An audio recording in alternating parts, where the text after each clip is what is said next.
Isang mapang-insultong tingin sa CR, pagpatay ng ilaw, sigawan at takot hanggang may boses na nanguna. Paano magbago ang lahat sa loob lang ng ilang segundo? Malamig ang tiles ng CR ng mall at amoy pa ang disinfectant. Kumikislap ang salamin sa ibabaw ng mga lababo at sa sahig nakatayo ang dilaw na karatulang wet floor. Sa may pintuan, kumikislap ang pulang ilaw ng exit sign. Katanghali ang tapat. Maraming bata ang nag-uunahang maghugas ng kamay dahil galing sila sa mini arcade. Pumasok si Liza, nanay na kayumanggi at sunog sa araw ang balat. Kasama ang dalawang anak, si Mela na 5 taong gulang at si Gio na 6. Suot niya ang simpleng puting t-shirt na medyo may bakas ng pawis at may sling bag na parang luma na. Napatingin ng dalawang babae sa gilid, sabay-sabay ang pagtaas ng kilay, para bang may dumi ang hangin nang dumaan silang tatlo. Ang tapang ng amoy lamantika, bulong ng isa, sabay irap. Sana nagbanlaw muna bago pumasok dito. Tawa ng kasama niya, pasimpleng tingin mula ulo hanggang paa kay Liza. Tinawag ni Liza ang mga anak. Gio, Mela, dahan-dahan sa sahigo, madulas. Maamo ang boses niya pero maingat, sanay na sanay magpaalala. Ma, bakit tinitignan nila tayo? Bulong ni Mela, bahagyang kumapit sa laylayan ng pantalon ng ina. Wala yun anak, sagot ni Liza. Mas mahalaga kung paano tayo tumingin sa sarili. Nasa salamin ang tingin ng dalawang babae, abalang nag-aayos ng kilay at labi. Di nila alam, sila mismo ang larawan ng paghuhusga. May 2 bata na nasa loob pa ng cubicle, pasigawang takutan. Sa dulo ng pasilyo, may 4 pang nagsisipila. Naglalakad-lakad ang guard sa labas. May 2 empleyado ng mall sa likuran, parang may hinahanap. Ma, bilis, sabi ni Gio. Gusto na ni Melang umihi. Sige, hawak tayo kamay, lapit sa cubicle, utos ni Liza, mahinahon pa rin. Nilabas niya mula sa sling bag ang maliit na flashlight. Ma, araw pa naman, biro ni Gio. Habit anak, ngiti ni Liza, lagi tayong handa. Pagkatapos ng ilang segundo, parang may humigop sa lahat ng tunog. Sumipol ang hangin galing sa bentilasyon at sabay patay ang buong ilaw. Kasunod ang mahahabang hiyawan, kaluskos ng tsinelas, hampas ng pinto ng cubicle at ang malakas na ay ng batang nadulas dahil hindi nakita ang basang parte ng sahig. Brown out!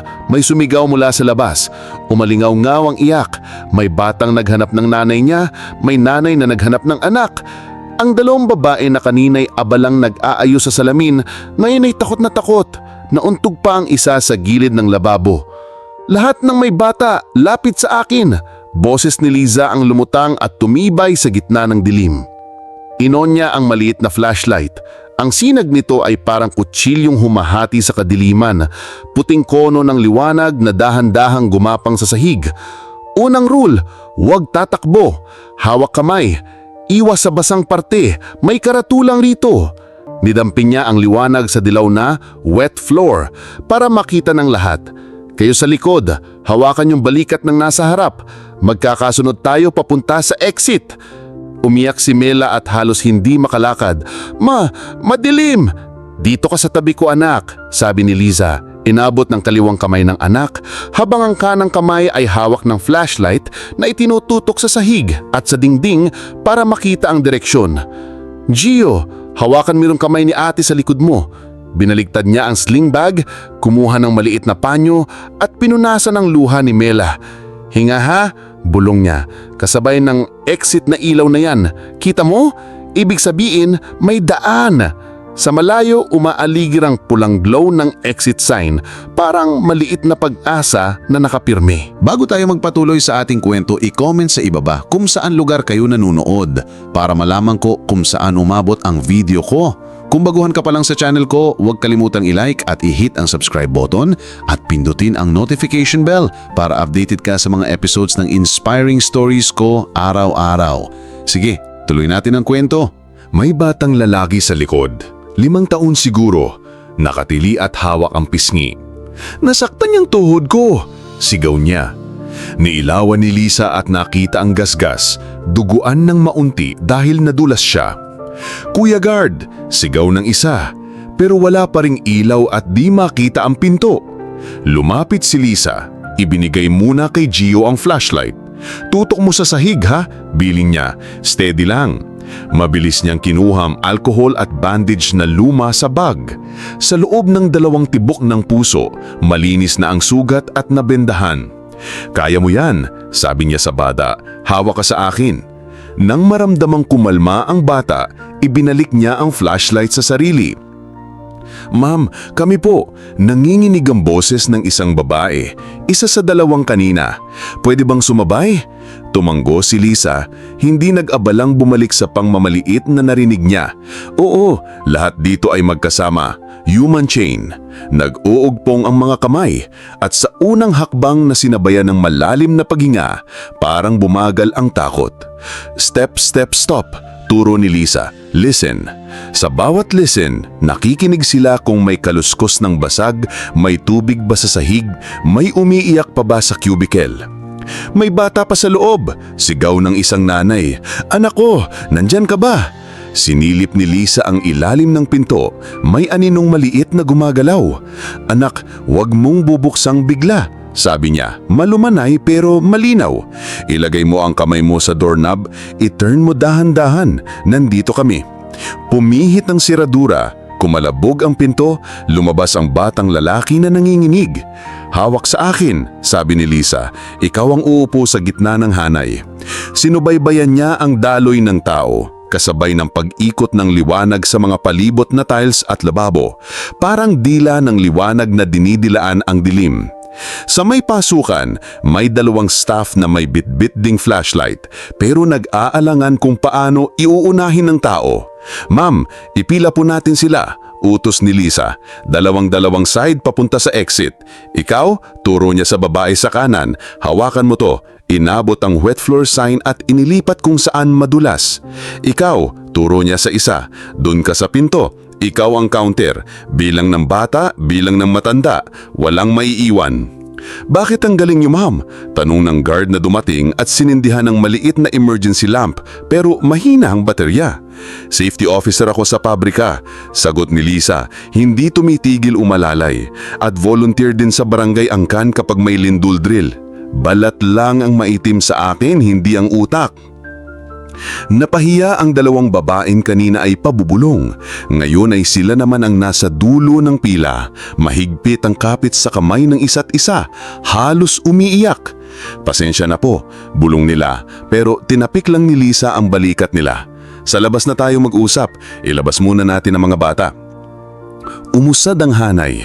Dahan-dahang gumapang ang sinag ng flashlight sa dingding hanggang sasapitin ang pinto. "Huwag na huwag kayong didikit sa dingding na basa," paalala ni Lisa. "Baka madulas. Sa gitna tayo." "Ma, parang misyon to." "Oo," ngiti niya kahit hindi nakita sa dilim. "Ang tawag dito, sa bayang paglabas na mahinahon." Tinawid nila ang pasilyo. Nagbukas ang pinto ng kaunti at pumulandit ang konting liwanag mula sa exit sign. Isa-isa nilang nakita ang mukha ng isa't isa. Lahat na mutla pero buo. Paglapit sa pinto, humarang bigla ang batang nasa unahan at napahinto.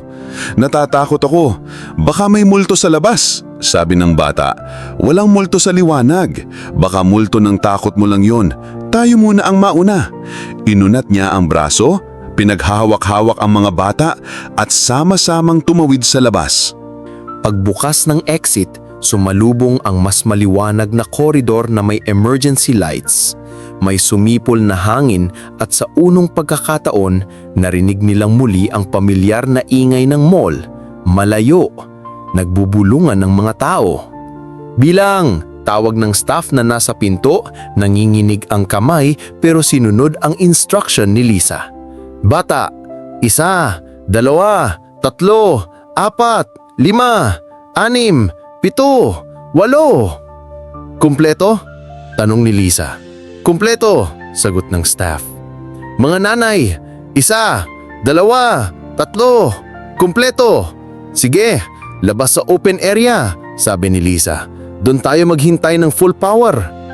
Sa open area ng floor, may security at mga empleyado na nag-aasikaso ng tao. May isang babaeng naka-clipboard ang sumalubong, hingal at halos maiyak. "Sino po ang nag-lead sa CR?" tanong niya. Tinuro ng lahat si Lisa. "Siya po!" Sabay-sabay ang bata at matanda. Lumapit ang opisyal ng mall. "Ma'am, maraming salamat. Ire-report namin na safe ang lahat ng nasa CR." "Wala yon," sagot ni Lisa. "Trabaho nating lahat yon." Niyakap ni Mela ang nanay niya mas mahigpit. "Ma, ang tapang mo." "Lahat ng nanay matapang," sagot ni Lisa. "Kahit maitim ang balat, kaya ling magliwanag." Si Gio, nakataas ang baba, parang proud na proud. "Ma, pwede ko bang hawakan ulit yung flashlight?" "Sige," sabi ni Lisa. Iniabot at hinawakan nilang dalawa. "Bakit ka ba laging may dala niyan, Ma?" tanong ng batang tinulungan niya kanina. "Kasi anak, ang dilim hindi nagpapa-appointment, pero ang liwanag pwede mong bitbitin." Lumapot ang dalawang babaeng kanina ay nangiirap sa CR. Manumula ang mata, nanginginig ang boses. "Ma'am," hindi nila matapos ang pangungusap. "Salamat." "Pasensya na po," dagdag ng isa. "Mali yung tingin namin sa inyo." Pinisil ni Lisa ang palad ng babae. "Sa susunod, unahin ninyo ang pakikinig kesa tingin. Marami kayong maririnig. Kabilang na yung tibok ng takot ninyo na pwedeng maging lakas kapag may kasama." Tumanggo ang dalawa. Ang isa ay nag-alok pa ng bottled water na tinanggap ni Lisa para sa mga bata. Dumating ang manager ng mall at ang hepe ng security. "Ma'am Lisa," sabi ng hepe, "paki-describe po yung ginawa ninyo. Gagawin naming protocol yan sa trainings." "Simple lang," tugon ni Lisa. "Ilawan ang daan, ipuwersa ang katahimikan sa gitna ng takot sa pamamagitan ng malinaw na boses. Human chain, una ang bata't matanda, i-report ang bilang, walang iiwan, at panghuli, huwag kakalimutan ang paalala ng dilaw na karatula. Minsan, maliit ang babala pero malaki ang madudulas kung hindi mo bibigyang pansin." Bumalik ang kuryente. Unti-unting nagliwanag ang kisame hanggang sa muling bumulaga ang pamilyar na puting ilaw. Nagpalakpakan ng tao, hindi lang dahil sa pagbabalik kuryente, kundi dahil safe silang lahat. Lumapit ang manager, may dalang maliit na token at libreng meal voucher. "Para sa inyo at sa mga anak ninyo. At kung okay, imbitahan kaming mag-facilitate ng isang basic safety talk dito mismo sa mall." Napangiti si Lisa. "Libre po ba ang kape?" biro niya. "Dalawa po," sagot ng manager, sabay tawa. Habang naglalakad silang tatlo paalis, binibitbit ni Gio ang flashlight. Si Mela naman ay kumapit sa braso ng kanyang ina. Dumaan sila sa katabing pasilyo kung saan nakasabit ang poster, "Diversity and Inclusion." Napahinto sandali si Lisa at ngumiti. Totoo sana sa loob, hindi lang sa poster, bulong niya sa sarili. "Ma, anong ibig sabihin ng inclusion?" "Ibig sabihin anak, kahit sino ka pa, kasama ka, at kung may magbubulag-bulagan, may magbubukas ng ilaw." Sa huling sulyap sa CR, tanaw pa rin ang dilaw na wet floor, ang pulang exit at ang salaming kanina lang ay pinagkitaan ng irap. Ngayon, ang refleksyon na nakikita roon ay mga batang nakangiti at mga adult na natutong magbigay daan. Kung tititignan mo ang larawan, ang ina na may flashlight, isang batang umiiyak na ngayon ay humahawak na ng mahigpit. Isang batang lalaking kumakapit at nakatingin sa liwanag at sa likod ay mga taong nagsisiksikan sa pasukan. Mauunawaan mo ang aral. Sa oras ng dilim, hindi mahalaga ang puti o kayumanggi, sosyal o pawisan. Ang mahalaga ay kung sino ang may liwanag at kung paano niya ito ibinabahagi. At mula ng araw na yon, sa mall na yon, bago pumasok sa CR, hindi lang wet floor ang binabasa, kundi ang bagong nakapaskil sa tabi. Kung may brownout, sundin ang lolo, liwanag, oras, lakad, organisado. Human chain, una ang bata't matanda. Idinagdag pa nila sa baba. Salamat Nanay Lisa, ang ilaw sa gitna ng dilim. At dito nagtatapos ang ating kwento. Anong aral ang iyong napulot? I-comment mo sa ibaba. Huwag kalimutang mag-like at mag-subscribe. Ang suporta nyo ay ang inspirasyon ko. Kita-kits ulit bukas, kaya stay tuned.